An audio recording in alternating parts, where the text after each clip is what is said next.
Selamat datang kembali di podcast Gatot Kompo di episode terbaru.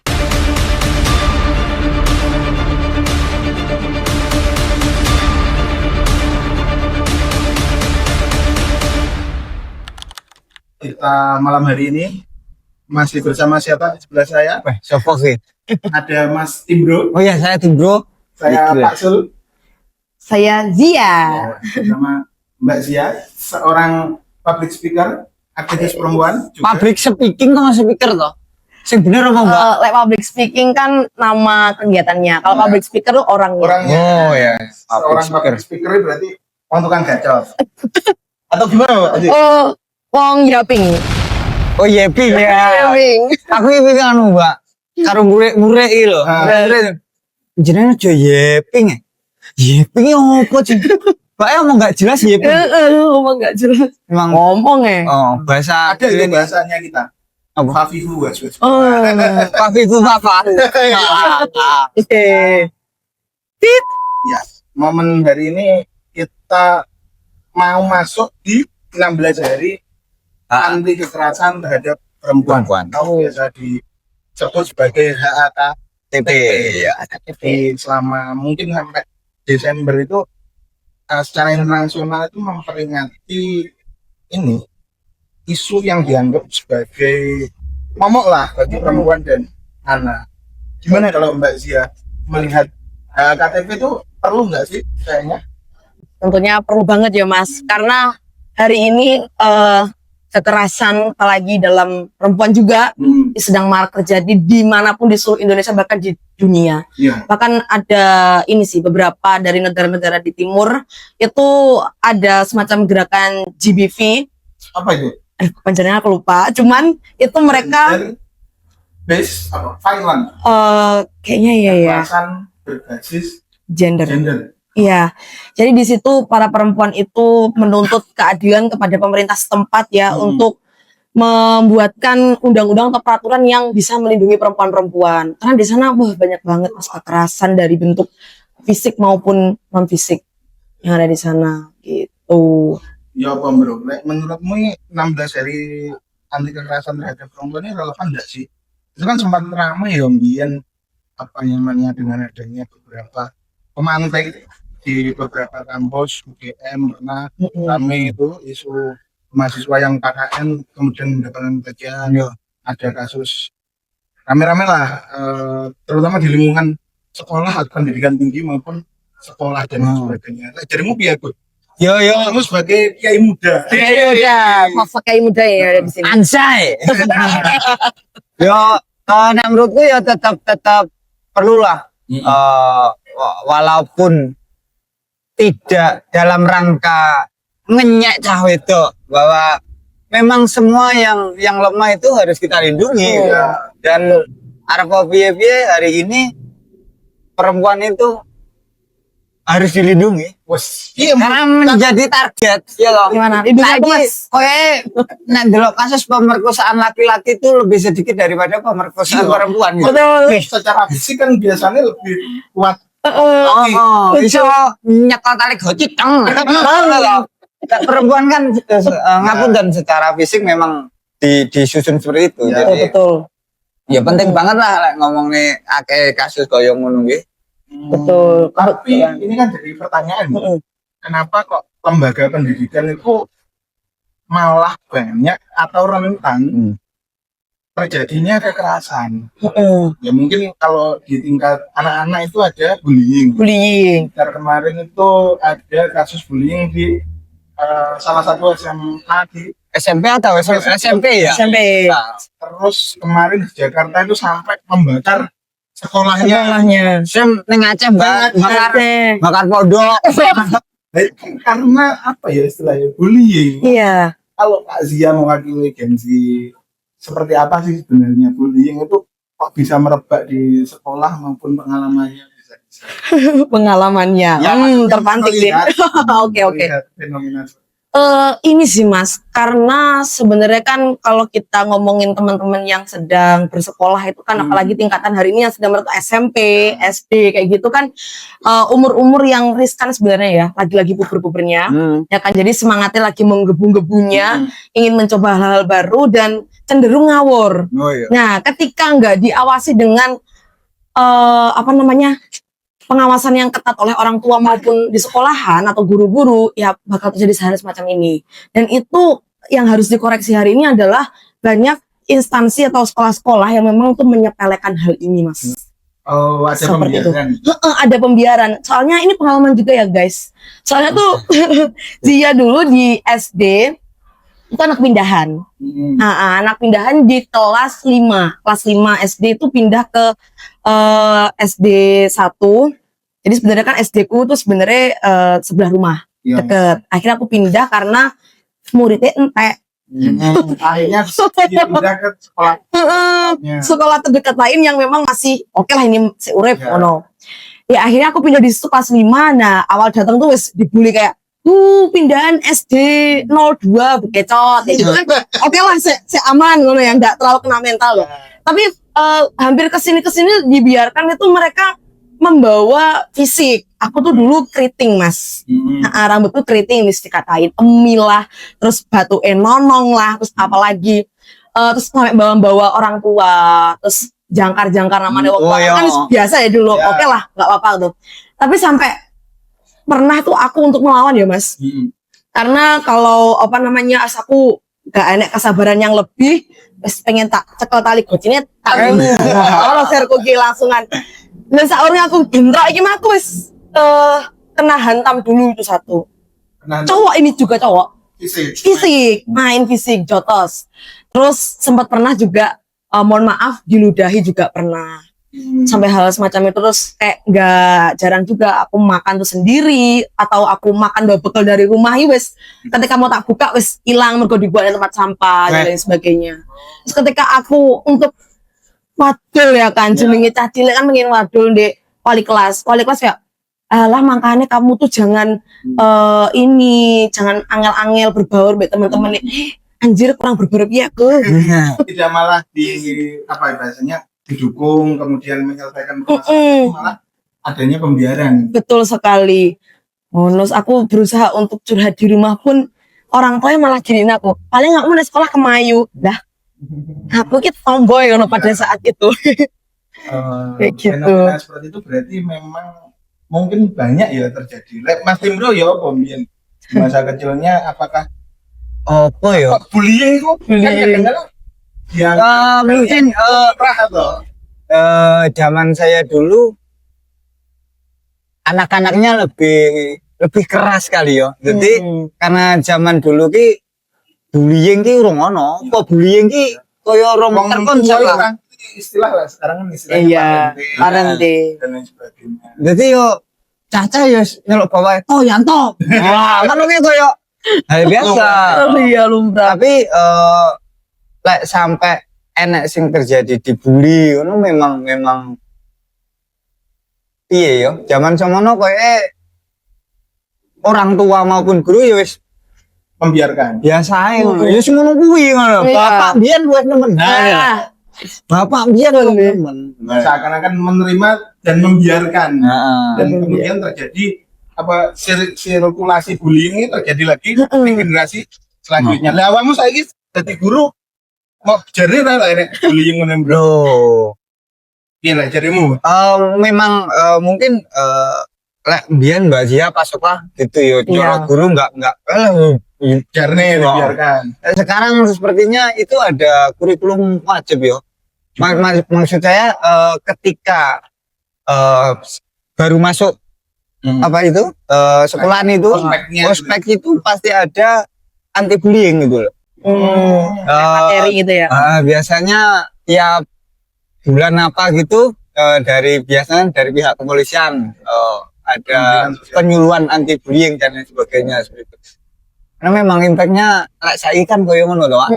Betul sekali. Dan alhamdulillah ketika saya sudah masuk di sekolahan, ternyata hari ini guru-guru sudah pada sadar Mbak. Oh, bullying. sadar iki. Berusaha untuk kemudian apa ya bahasanya dicegah sebelum terjadi, entah itu bocah itu malah balik membales ya. Nah kan pasti kalau orang dibully itu entah itu dia membales ke hawane kan ono toh. Ada lek ora iso membales, balesin yang ada tingkatnya dan lain sebagainya. Iya. Senioritas kan ada yang ngono. Yang menjadi problem hari ini adalah ketika ada korban bullying, walaupun sekolah sudah maksimal, itu yang menjadi sasaran wali murid itu tetap guru. Padahal kan kalau di rumah itu sudah bukan ranahnya guru gitu loh. Nah ini juga menurut saya penting bagi kita sebagai calon orang tua untuk mendidik itu. Yang ngomong ya kuturane bullying. Betul sekali. Itu sih. Jadi sempat pernah juga ada kasus itu kelas 3 SD Mas meninggal karena kasus bullying. Ternyata enggak wi dijotos wetengnya. Lah itu. Sampai di apa namanya? Diinjek lah perut ya, bagian perut, dan ternyata ketika di rongsen itu ada tulang rusuk yang patah dan juga sampai infeksi yang paru-paru, akhirnya meninggal dunia. Nah itu sebelum almarhum meninggal itu cerita ternyata bahwa di sekolahan itu ada yang nakal, ternyata teman dia itu sempat jotos dan juga menginjak dia. Loh sih, terus di sekolahan tuh nggak ada kayak permintaan maaf ataupun menanyai kondisi mentalnya orang tua atau berusaha untuk yuk tak gowening pelaku nih misalkan yang kagak pelaku kita ngomongin baik-baik itu nggak ada juga. Ya, sama dulu itu ketika di waktu menjadi korban bullying itu apa itu SD. SD 02. Eling anggo. Itu responnya kemudian agar lepas dari apa namanya circle bullying itu apakah karena sudah kode-kode lulus SD terus kemudian akhirnya nggak berkomunikasi ya wes ini bullying apa sirkulasi bullying ini sudah tidak terjadi atau memang ada momen tertentu kisah selesai kasus itu pada waktu itu? Pada waktu itu kan sudah masuk kelas 5 ya Mas, masuki masa-masa persiapan kelas 6 untuk tryout dan lain sebagainya. Nah akhirnya aku ngempet nih kayak ya wes lah aku sendiri nggak apa-apa di sekolahan dan aku dia konsen di rumah, ngono artinya no problem ngono. Ya akhirnya aku bisa keluar di lingkup toksik itu karena lulus aku pindah sekolahnya tuh ke MTS akhirnya ke MTS dan ternyata sih bully aku ngintil aku. Oh sekolahnya? Aku sampai tinggi nggak kok lek melu aku sekolah dan aku dibully part 2 gitu. Aku snapping akhirnya ternyata berbanding terbalik ambil perkiraanku Mas. Ternyata mereka aku nggak tahu ya apa yang memotivasi mereka kok iso tobat seketika gitu. Tiba-tiba mereka baik loh sama aku gitu, baik dan juga akhirnya malah berteman ketika SMA ketika MTS itu tadi. Nggak tahu juga ya karena ada salah satu temanku yang ngomong bahwa aku penasaran, coba tanyain ke dia kenapa kok wis gak bully aku nih. Penasaran ya, ternyata tuh posisi aku kelas 7 itu kan harus daftar OSIS. Nah masuklah kandidat ketua OSIS. Masuk kandidat ketua OSIS kalah tapi masuk di bendahara 2. Nah di situ ternyata mereka takut karena aku OSIS. Karena gitu. Dan aku gak ada kepikiran untuk jadi OSIS agar menakut-nakutin mereka padahal gak ada sebenarnya. Pengennya aktif. Aku kayak aku sudah percaya sama temen. Ya akhirnya aku ingin menyibukkan diri loh Mas gitu. Tandanya lebih positif. Nah kok ternyata karena jadi OSIS ternyata berdampak untuk gak nyangka juga sih. Berarti kan ada istilahnya apa ya kalau kasus kekerasan seksual ataupun kasus bullying itu kan kayak semacam relasi kuasa betul sekali. Tapi rata-rata korban bullying yang bisa move on itu malah lebih sukses daripada pembuli. Ya. Contoh siapa? Uzumaki Naruto. Aku kecil kan dikucilkan loh. Kalau kanca-kanca malah kaget. Mbak Zia sia-siakan dibully malah jadi OSIS. Ya kan tergantung balas tergantung kan balas dendam itu energinya itu positif atau negatif. Violas yang negatif mau suicide. bisa bedil kan kasus di Amerika itu kan banyak kan Oh iya. sekolah yang apa karena ada penembakan karena akibat dibully dan lain sebagainya. Betul. Nah, Gitu. kalau teman-teman melihatnya itu berarti peran mana itu sing ketoknya perlu dikuatkan agar apa ya ojo sampai sekolah itu lembaga yang mendidik karakter anak itu malah menjadi sarang merusak mentalnya generasi. Kalau menurutnya Mbak Sia gimana? Menurutku sih ini menanamkan ke semua siswa-siswa jiwa leadership, Mas. Jiwa leadership kepemimpinan loh. Bukan perihal kita jadi ketua secara struktural atau enggak, tapi ini menurutku penting karena ketika kita ikut mengalami sesuatu kekerasan dalam hal apapun ya, seksual maupun enggak, atau bullying, nah ketika punya modal apa namanya leadership atau jiwa-jiwa kepemimpinan, artinya kan otomatis kita nggak jiwa yang berani, jiwa yang berani, sesimpel untuk melawan kah, atau menghindar, atau sepuncaknya adalah melapor. Yang artinya ini juga harus benar-benar dimaksimalkan juga di wilayah-wilayah sekolah-sekolah. Sempat ada Pak kalau aku dulu itu masuk di sini Lombok, itu ketika masuk ospek itu ada namanya LDKS. Nah itu untuk Apa LDKS ini? latihan Latihan dasar dasar kepemimpinan sekolah. Kamu mantau lo betul Manogo. Wow, mantap kok senior. Kan lulusan berapa? Kedua. Oh, tahu.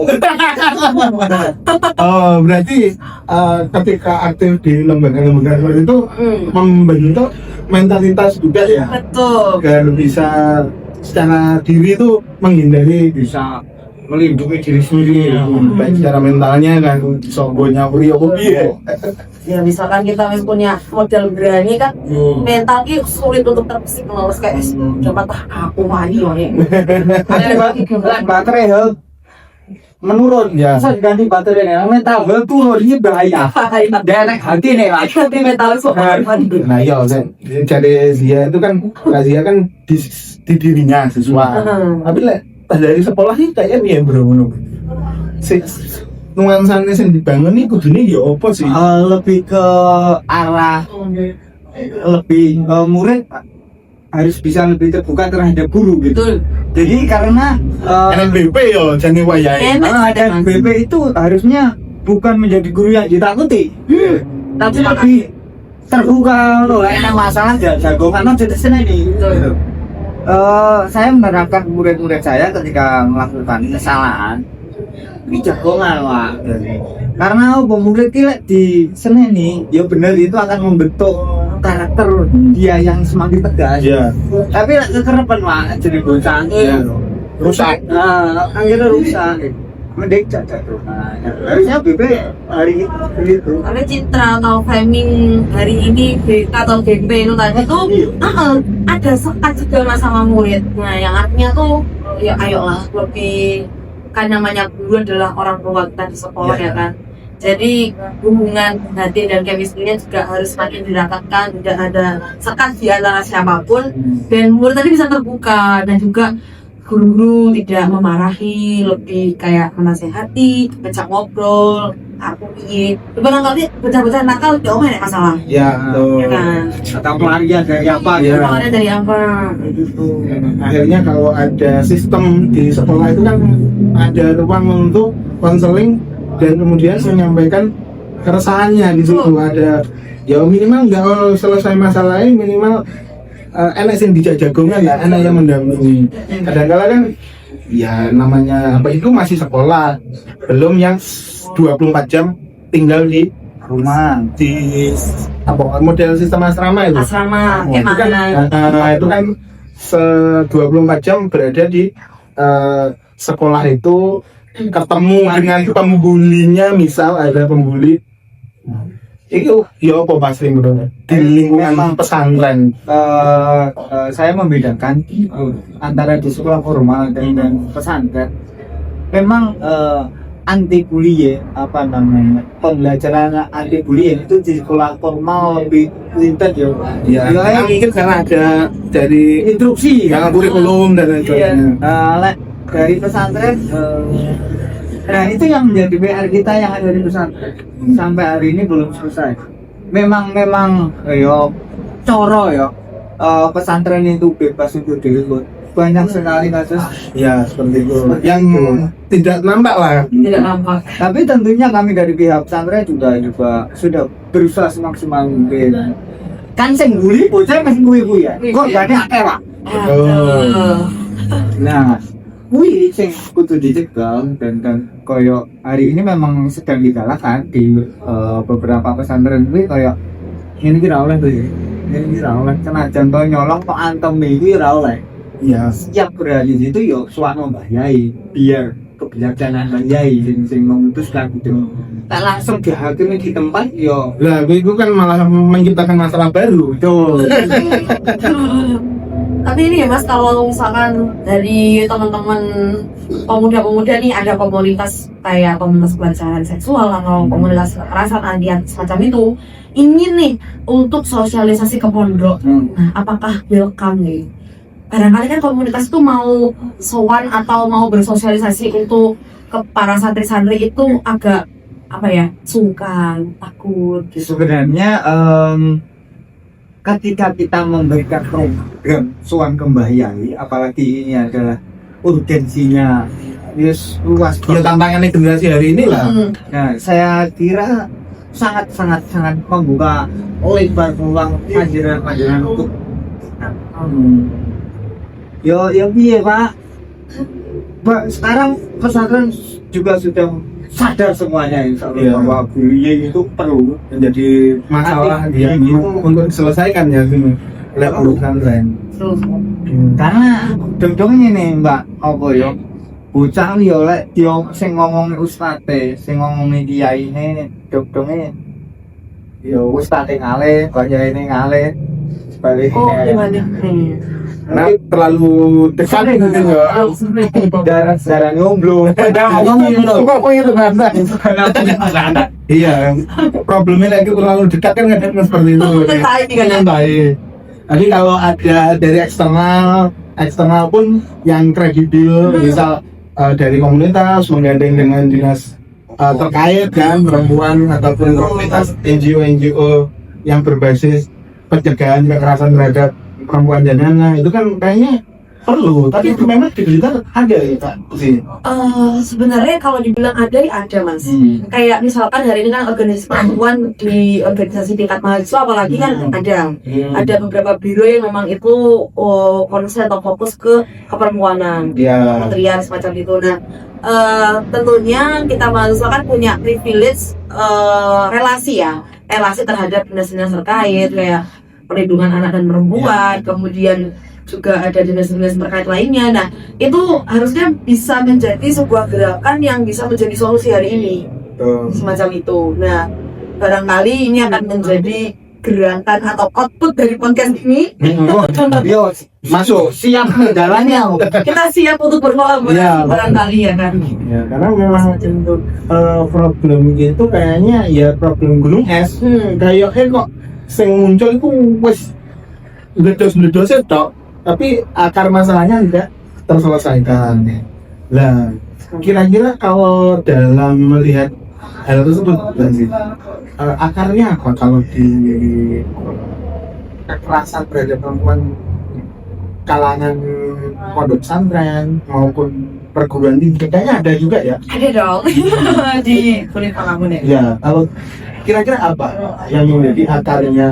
Kan banyak ini mulai muncul beberapa kasus pesantren kan lagi disorot sebagai apa banyak ya, meskipun itu kita tidak tahu itu pesantren apa, kan statementnya menekan seperti itu nggak jelas statusnya pesantren dan lain sebagainya, itu aslinya asrama berkedok pesantren dan lain sebagainya. Tapi kira-kira kalau di lingkungan pendidikan Islam itu apa sih? Padahal kan diajari kajian Islaman lah. Ini mana?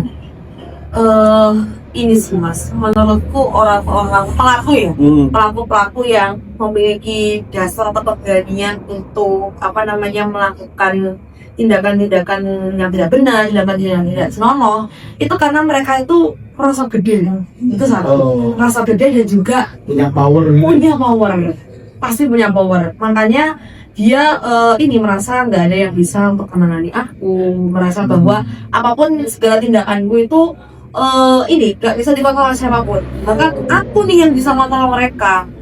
Kalau di lingkungan kampus misalnya terus orang tak diisi atau dikasih nilai Dia cuma itu nggak tak lulus, dia nggak tak tanda tangan, ya. kayak gitu. Tapi apakah masih ada kira-kira di beberapa lembaga pendidikan tinggi ya terutama? Masih ada mas, mana banget sih, mas. Prakteknya seperti apa? Jadi teknisnya nih. Ya prakteknya Oh. ya kita tidak perlu menyebut siapa Iya. cuma biar teman-teman bisa apa yang namanya menghindari lah ketika muncul ada modus-modus Oh. seperti itu. Sebenarnya juga jadi misteri mas ya mas, kalau menurutku ya, karena tuh mereka seberani itu untuk melancarkan aksi-aksinya.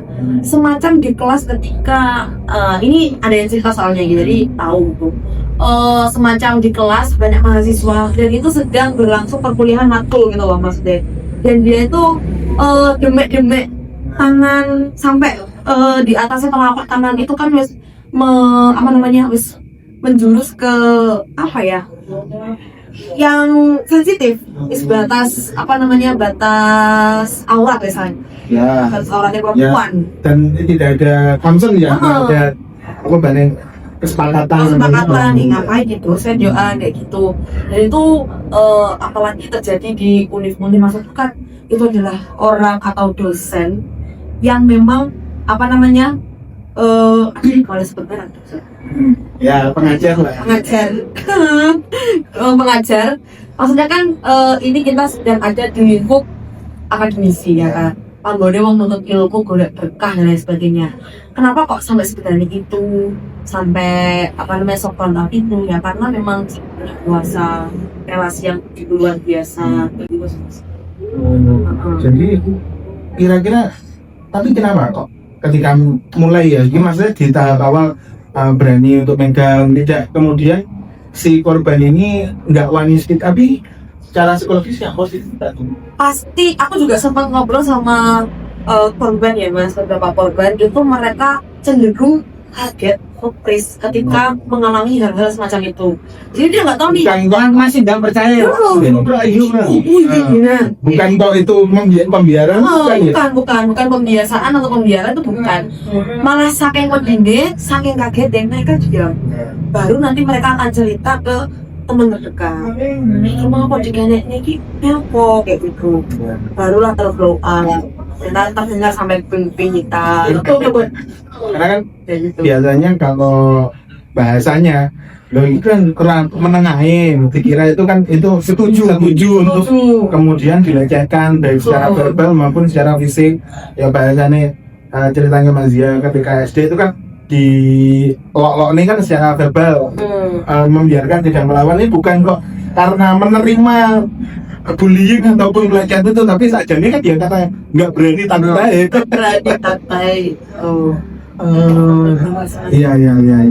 Cuma apakah hal-hal seperti itu ada yang berani untuk kemudian menegur dan lain sebagainya di dalam Ada mas, ada mahasiswa-mahasiswa yang memakai idealisnya kuat ya kan, idealisnya masih tinggi dan berusaha untuk mengadvokasi hal semacam itu.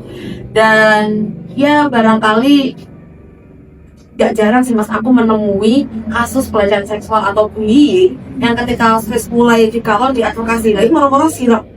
Nah hilang nih tiba-tiba ya, karena memang kurangnya power. Gimana Mbak sih tadi kalau ketika proses pengadvokasian tiba-tiba sirap kayak bocah turun Sirap. Ya akhirnya ternyata banyak faktor mas yang mempengaruhi kesiripan proses advokasi ini. Ternyata orang yang ngawal itu memang belum punya power, iya kan? Barangkali organisasi atau personalitinya atau relasinya belum cukup kuat sehingga ternyata tidak bisa menjangkau hal tersebut, kayak gitu. Barangkali kita yang sedang belajar untuk mengadvokasi hal semacam ini itu juga perlu untuk memperluas relasi dan jaringan agar kita juga punya power ya. Kalau ya ini kan battle from power ya, orang yang belum punya power Karena ngumpul ya. barangkali berangkat dari sini. Oke.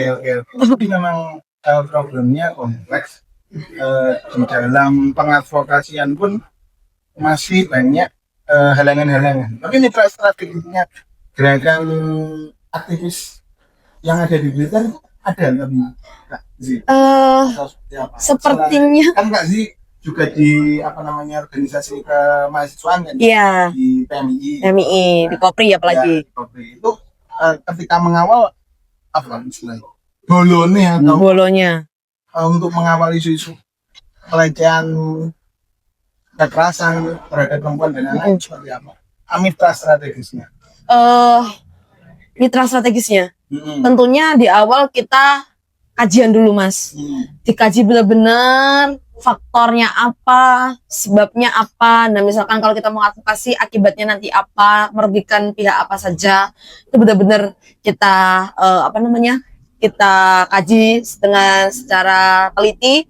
Setelah itu kita sebagai seseorang yang memang kalau di rayon ya, aku masih di rayon ya Mas.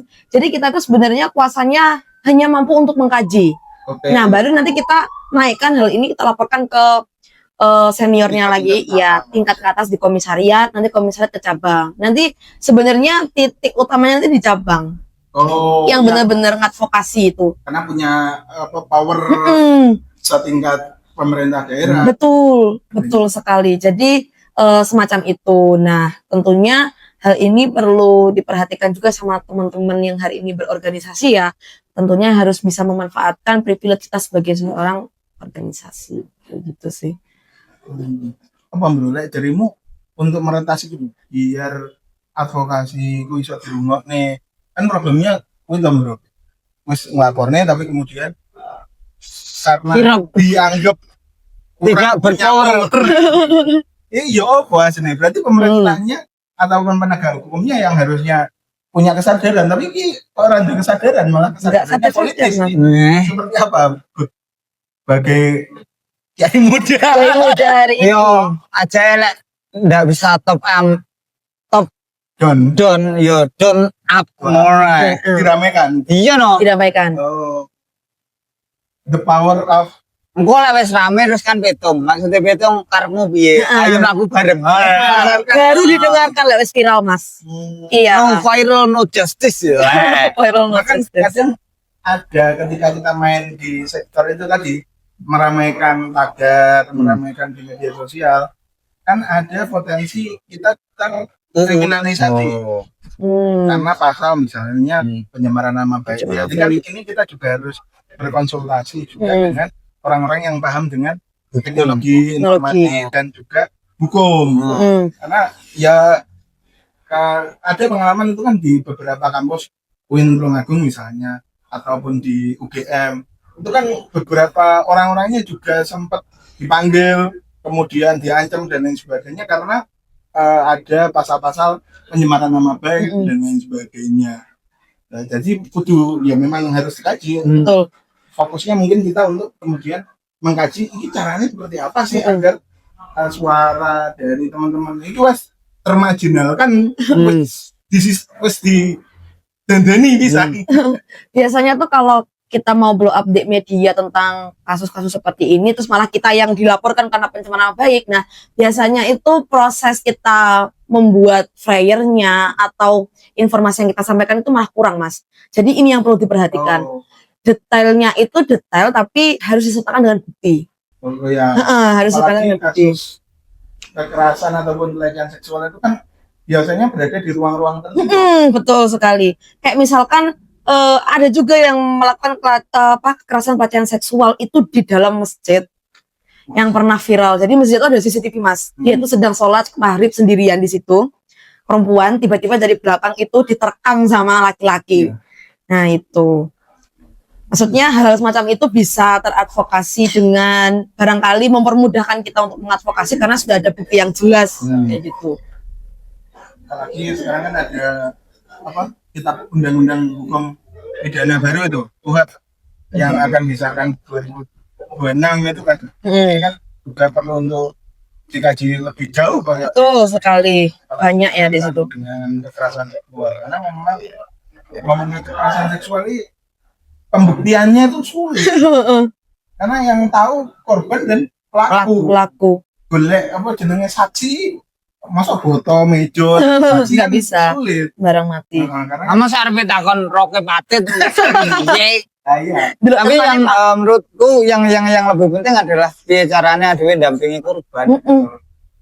Nyintas piye yo. Yo Sekali. wah beberapa temen di Blitar itu pernah mengadvokasi kekerasan seksual. Sampai sampai wedi dengan apapun si korban. Si korban. Dan si pelaku itu ketika didatangi oleh teman-teman koyo Tidak punya ayo Benar. biasa ya. Nah itu yang membuat teman-teman itu sampai geram dan ramai di Blitar kan berapa itu ya. ya. Nggak sama teung tapi mas. Mek. Iya. Kalah gede. Kita kalah gede. Nah, kita umum. Mungkin layanan anu itu yo, layanan konsultasi gratis itu Ya. Oh iya. Perlu kayaknya. Layanan konsultasi gratis, pengaduan, sama memperbanyak komunitas barangkali mas. Terus Iya. pemahaman untuk bercerita maupun pendampingan si korban itu kayaknya harusnya di dinas sosial maupun dinas perempuan dan anak itu harus punya. Betul, betul sekali. Nah ini kasus selain di pondok pesantren maupun Sekolah formal ya? sekolah lingkungan pendidikan tinggi itu kan juga Blitar itu ramai kok. Sekitarnya itu kasus pernikahan anak. Oh, sing njaluk anu ya, njaluk Dispensasi. Oh dispensasi. Nah itu kan kalau dalam apa ya isu 16 KTP ini salah satu juga yang menjadi ya concernnya utama bahwa pernikahan anak ini adalah bagian dari berarti hak kebebasan ini kan usia-usia yang masih betulnya sih menikmati pendidikan, dolan. sebagainya. Podcastan. Kalau Mbak Zi melihat fenomena ini di Blitar itu kemarin tempo hari mulai 2024, 2025 itu datanya memang banyak mengajukan dispensasi nikah. Kira-kira aslinya memang kebelet pengen lagi atau ini fenomena apa ya? Komplit banget nih mas. Lek ngomong nih latar belakang generasiku iki. Iya. Rabi dhisik badan. Jadi ada yang faktornya itu faktor ekonomi mas. Ada yang orang tuanya itu tidak mampu untuk menyekolahkan si anak. Kemudian tidak sanggup untuk sesimpel kebutuhan sehari-hari itu tidak bisa tercukupi. Akhirnya dinikahkanlah ini si anaknya atau sistem perjodohan. Terus ada lagi kayak faktor kecelakaan nih. Kecelakaan kerja. Kecelakaan kerja. Kecelakaan kerja dari remaja-remaja hari ini yang lumayan lah ya untuk terjadi di masa sekarang ini, karena kalau ngomongin gaya berhubungan atau gaya berpacaran itu sudah apa ya? Gaya bebas ini. Mau freestyle mereka ini. Jadi dan juga kurangnya pengawasan dari orang-orang tua sehingga si anak-anak ini ternyata di luaran sana itu pergaulannya bebas, kemudian ternyata menjalin hubungan dengan pasangan itu yang tidak sewajarnya, yang belum bernikah ya, apalagi belum Pokoknya paling yo nggak ngerti deh, lek mlebu barangnya kui bisa menimbulkan kehamilan dan sebagainya. Pokoknya enggak sebodoh itu. Pokoknya enggak sebodoh itu. Kan lek bahasanya kalau dia tahu minimal kan preventif, dia sudah tahu bahwa ketika melakukan hubungan dengan gaya bebas itu malah enak problem masalah. Nah, menurutku itu adalah efek kemajuan teknologi ya. Jadi kita mulai kecil ya adewe iso ngakses teknologi.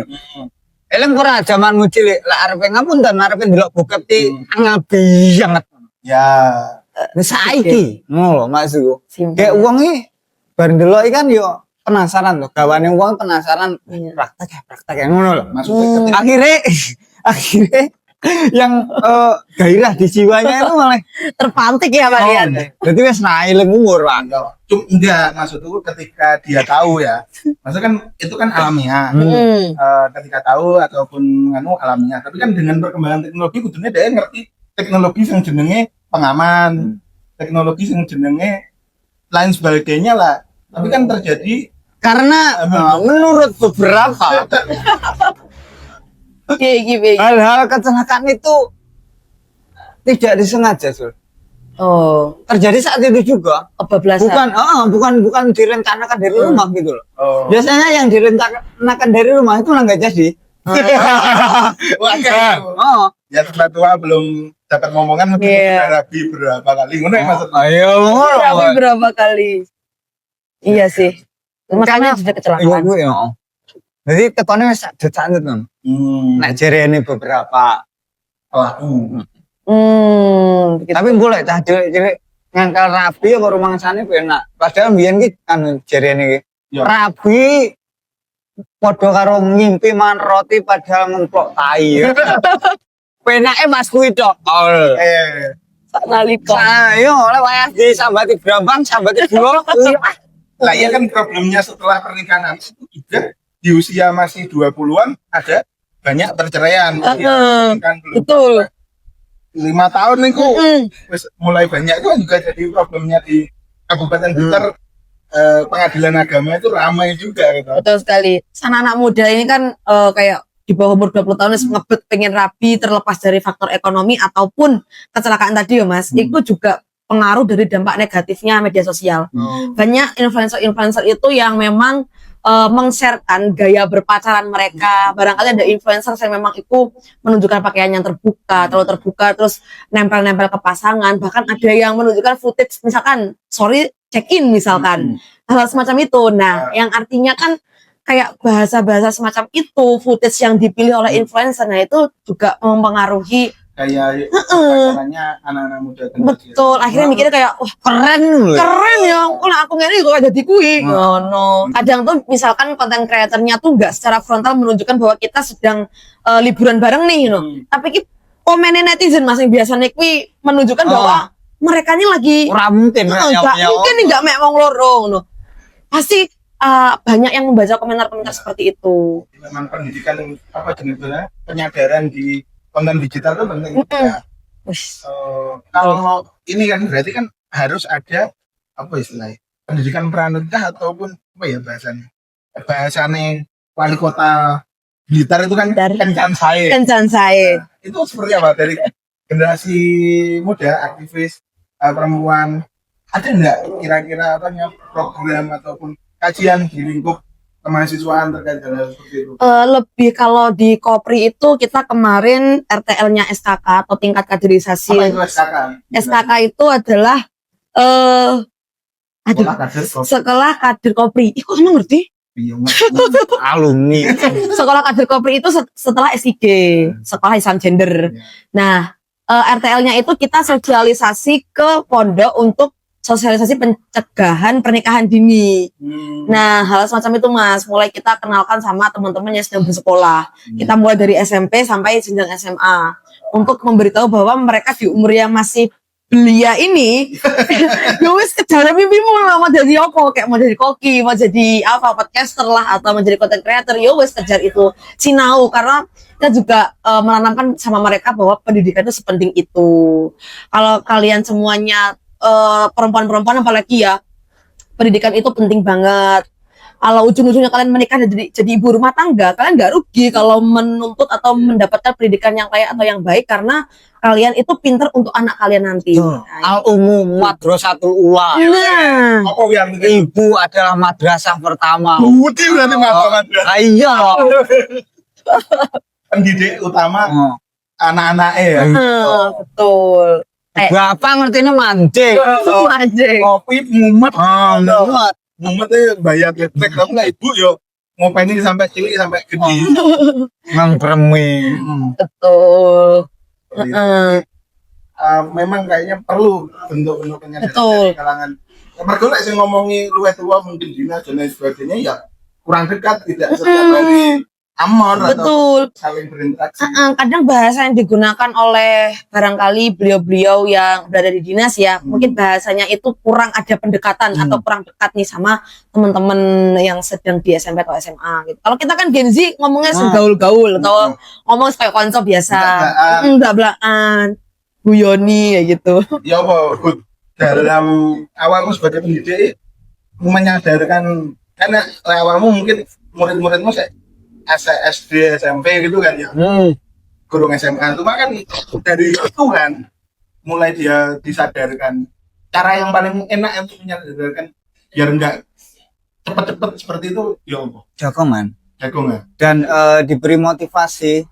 Intinya setiap anak kan pasti punya cita-cita. Nah kita sebagai guru nggak usah mengarahkan, cuma mengawasi aja. Oh nek awakmu pengen ini, sekolahmu ning kene. Carane Ibu jurusan iki. Kok akhirnya awakmu sudah dingin ini. Nah hal seperti itu yang sangat perlu terus kita tanamkan ke anak-anak itu. Jadi kerap sekali kerap sekali yes sering kali ya sering kali kerap sekali saya itu sama anak-anak itu interaksi itu kan pas jam kos atau istirahat. Banyak yang nih, Pak, kalau pengen jadi programmer apa kudu ngene ora usah. Lah pengen dari programmer njupuk sekolah ning kono. Njupuk jurusan iki. Nah seperti itu. Jadi memotivasi mereka untuk yo uberen cita-citamu. Jadi nek iso aja sampai kelingan rapi sik. Sunat rong garing bareng. Demi yo. Dan ya juga harus sering-sering dieling nih bocah. Betul. Kasih motivasi dilalekne lah urusan. Urusan ngono. Betul. Kemudian di media sosial kadang aku mau komen ini gini Mas, nih konten-konten kemesraan influencer ini gini. Aduh, umat iki waktu pengen menikah ngono. Jam-jam pengen rabi. Oh, ini ngono, jam-jam pengen rabi. Apa iki maksudnya iki? Cilik-cilik. Jam-jam pengen rabi loh. Anu ya, kuliah kesel pengen rabi. Padahal wis rapi ya problemnya luwih kesal. Aduh. Oke. Ya mungkin panjang ya apa problem kekerasan terhadap perempuan itu kan maupun anak bahkan laki-laki kan juga kompleks, banyak hal yang bisa kita kulik dan harus diselesaikan. Ya kayak tadi child marriage atau pernikahan anak, kekerasan terhadap perempuan di lingkungan pendidikan dan lain sebagainya itu kayaknya memang kompleks dan butuh apa istilahnya kolaborasi. Betul. Kalau pemerintahan saja kayaknya ya cuma formalitas menyampaikan di forum-forum seperti itu, tapi yang utama ya teman sebaya kayak komunitas, organisasi di sekolah maupun kampus, terus guru, orang tua, ya ini sing malah jadi utama. Betul. Kira-kira sebagai teman dari Mbak Zi sebagai seorang aktivis juga content creator Wenbi mau jadi influencer Belajar mulai bikin konten yang apa ya bahasanya produktif lah untuk generasi hari ini. Apa yang bisa disampaikan untuk diskusi kita malam hari ini? Ingin menyampaikan ke ini sih, barangkali nanti ketika video ini di up di YouTube ya Bakul Kompo, nanti ketika ada teman-teman yang barangkali memang korban pelecehan seksual, jangan takut, ya takut wajar, tapi ini adalah suatu tindakan yang tidak bisa kita wajari. Ini tidak bisa kita biarkan. Pelaku harus kita tangkap, pelaku harus kita adili. Dan juga untuk para korban, berceritanya itu harus pilih-pilih juga Mas. Ya, pilih-pilih teman. Kadang tuh kalau kita ngomongin bercerita di orang tua misalkan, belum tentu orang tua support. Nah, biasanya kita harus benar-benar pilih orang terdekat kita yang bisa kita percaya untuk satu simpati dan juga dua bisa memberikan solusi. Tuh. Kemudian barangkali kalian bingung mau lapor kemana, bisa menghubungi ke kita ini barangkali kita bantu serius ini ya untuk teman-teman yang ada di sana. Jadi kita membuat podcast ini juga salah satunya memperkecil atau bahkan meniadakan kasus-kasus semacam ini terjadi kembali, khususnya di Blitar ataupun sekitarnya. Terus juga saya juga ingin menyampaikan kepada teman-teman mahasiswa, baik berorganisasi atau tidak, kita adalah mahasiswa itu orang yang paling merdeka. Orang yang paling merdeka, artinya kita memiliki privilege ini, kita harus maksimalkan ya. Tentunya untuk membantu teman-teman kita yang menjadi korban-korban itu tadi. Seperti itu. Terima kasih Sama-sama Mas. Lek dari Mas Timbro, closing statement temennya apa Bro? Sebagai influencer besar Besar ini mah, senior banget ini. Yo yo karena kan problemnya kayak tadi salah satunya yang mengundang generasi kayak child married dan pembiaran seperti itu kan juga karena konten juga. Ya apa? Dan mungkin saya sebagai guru fokusnya nanti di offline-nya aja, membimbing anak-anak itu piye carane ora apa child married terus melakukan kekerasan seksual dan lain sebagainya. Yang perlu saya garis bawahi adalah siapapun yang menjadi korban ngapunten bullying, korban kekerasan seksual, ora usah bingung, ora usah wedi gitu loh. Kami di sini siap untuk menemani gitu. oh ya. Nah dan ya bener apa dawe Mbak Sia iki ora omong kosong karena ini gerakan nyata gitu. Ya. Karena memang jong-jong ki jo bingung arep lapor nanti, arep curhat nanti. Tuh. Ya mungkin kok bakal kumpul iso kayak hotline lah yo. Hotline. Oh, Helpdesk. Oh. Terus 911 yo problem karena mungkin bakal kompo ini akan menjadi salah satu penjembatan antara apa gitu Bro? pejabat dan rakyat gitu. Oke. Jadi dijembat nih Apa broker? broker rantai Dijukuk nih jalur iyo. Jangan lupa kawan-kawan podcast Bakul Kompo untuk subscribe yang belum subs. Boleh juga langganan. Ada banyak tingkatan langganan di Bakul Kompo. Bisa langganan kita mensupport diskusi seperti ini biar bisa diskusi UMKM. Diskusi UMKM bisa lebih besar dan lebih mengenal lagi. Siapa yang ingin diundang nanti bisa chat ataupun bisa komen di kolom komentar. Oke, siap. Ini tagline-nya ya Bro. Oke, nanti kita podcast Bakul Kompo yang sendiri wis paham toh. Langsungnya paham dong. Oke. Oke, 1 2 3. Podcast Bakul Kompo Tekan Ini wes paham toh. Assalamualaikum warahmatullahi wabarakatuh. Waalaikumsalam warahmatullahi wabarakatuh. Sampai jumpa.